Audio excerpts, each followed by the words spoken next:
And we're supposed to be provoking one another to love and good deeds. And as iron sharpens iron, so a brother sharpens a brother. And we know what happens when iron sharpens iron, right? Sparks fly, but we don't have to be afraid of the heat.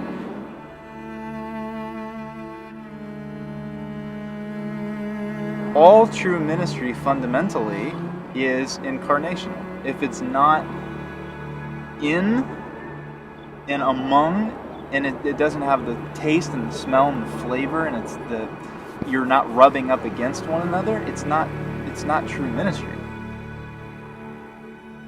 Someone once said to me, the kingdom of God grows at the speed of trust. And so if we're not walking vulnerably in love with our brothers and sisters, what are we inviting people into? A superficial, protectionistic, put on your best foot forward kind of fake religious thing, right? And so if we can start with being vulnerable and loving the other and letting God, by the power of His Spirit, knit us together in the power of His love, then what we invite people into is actually compelling, because it's not an idea, it's a family.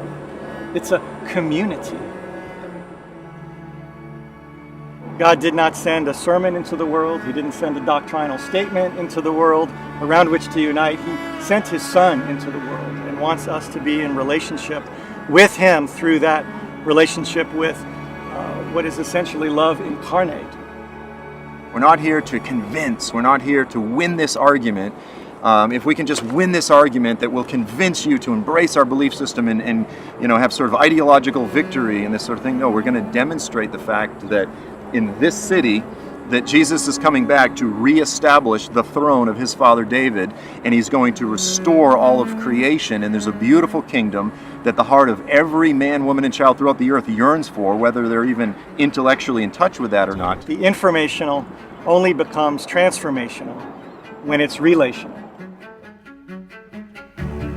Learning how to function together in love in the midst of a variety of cultures, this is really one of the most essential things if we as a people are to navigate, I'll say, the chaos of the days ahead. Oftentimes, having to relate with others who are different than us kind of squeezes out of us the things that need refining, because it's easier to love those who are similar.